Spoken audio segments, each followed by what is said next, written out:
again, everybody. Hello there, and welcome to our voyage for this evening. My name is Ian, and I shall be your captain and storyteller here aboard the Flora. I'm here to safety. I'm going to remind you to stay seated, keeping all hands, arms, feet, and legs inside the boat at all times. Parents, please supervise your children, and most importantly, folks, make yourselves comfortable. We are starting our journey off with a doozy by sailing directly inside the monstrous jaws of Monstro, the mega whale. Don't start freaking out yet. I know what I'm doing. You're actually using him as a magical gateway to our current getaway this evening. That is going to be Storybook Land just around the road here. We will kick it off with a classic tale of the Three Little Pigs. Okay, so far so Ian. Now the pig's homes just up ahead here were constantly under attack by the big bad wolf. He just wanted to show up and blow them to the ground, right? He started off with their house made of straw, moved on to the one of sticks, but would finally be bested by their masterpiece. This beautiful home right here made of 100% wolf-proof guaranteed bricks for their money back. Around the bend here on our left side will be an English village, home to a young girl named Alice who would one day chase a white rabbit all the way to a rather curious-looking rabbit hole, where she would then fall down into Wonderland on that golden afternoon. Looking over to our right once again is the lovely London Park. Peter Pan met the darling children, and with the help of Tinkerbell right there at his side, he'd be able to take them all to the midnight skies. They would soar to Neverland and would never have to grow up. Speaking of Wendy, there she is, the giant duck there at London Park.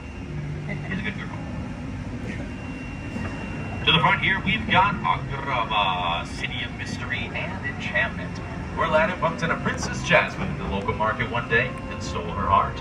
And though they were from two entirely different positions, in the power of love, they were able to prevail and would happily be married off, living in the Sultan's palace just back there, alongside Abu and Raja together.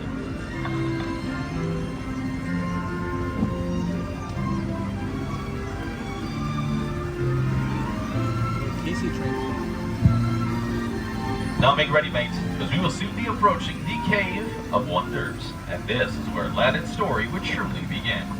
Though he'd be surrounded by cursed treasure he couldn't touch, he would be able to find this one ordinary lamp you'll see before you now, and it would change his life forever.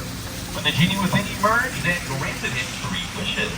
Feel free to make one now as we head inside, folks. I got a feeling they might just come true.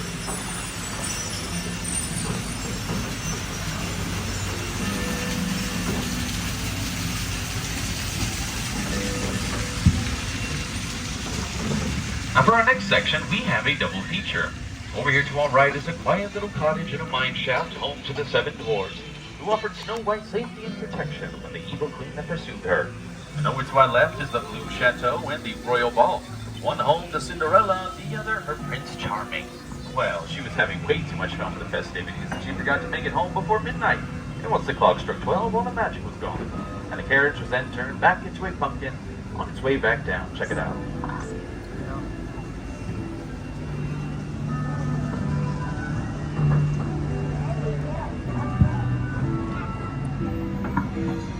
And when it comes to things such as magic, wishes, inspiration, the occasional duck, we got it all here in Storybook Land. And with the help of Tinkerbell, once again, she will stop by here every day and speak of her pixie dust all over the land, keeping our plants and flowers looking pretty good and pretty tiny, as is her specialty. For example, this bed of flowers she tends to over to our left keeps the place looking nice and vibrant with their various shapes and colors.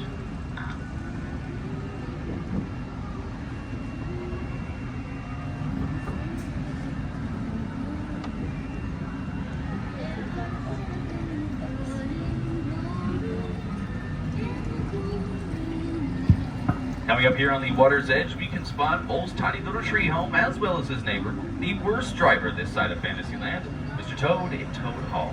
Although it seems neither of them are home today, as I'm sure they're no doubt out on that wild ride to nowhere in particular. But just in case, keep an eye out for them. Say hi for me if you see them. I'm sure they're doing just fine. Down the street is Arendelle, where Anna and her frozen friends journeyed far and wide up to Elsa's ice palace atop the mountains, and would prove that sisterly love could weather any snowstorm.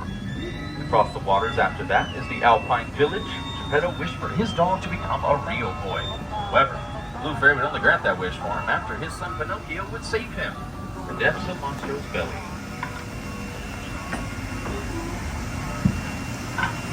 And if you look over to our right once more, we will soon discover Prince Eric's castle. Ariel chose to leave her life in Atlantica under the sea and take our first steps into a brand new one here where the people are. In fact, we can check out that city of Atlantica just to our left here beyond the waterfall. And as our storybook journey reaches its conclusion, I want to remind you folks to stay seated, keeping all hands, arms, and fingers inside the boat to reach a full stop here at our dock. I want to thank you all so much for joining me here tonight. You all have been a lovely crew. Have a safe and magical rest of your stay here at Disneyland.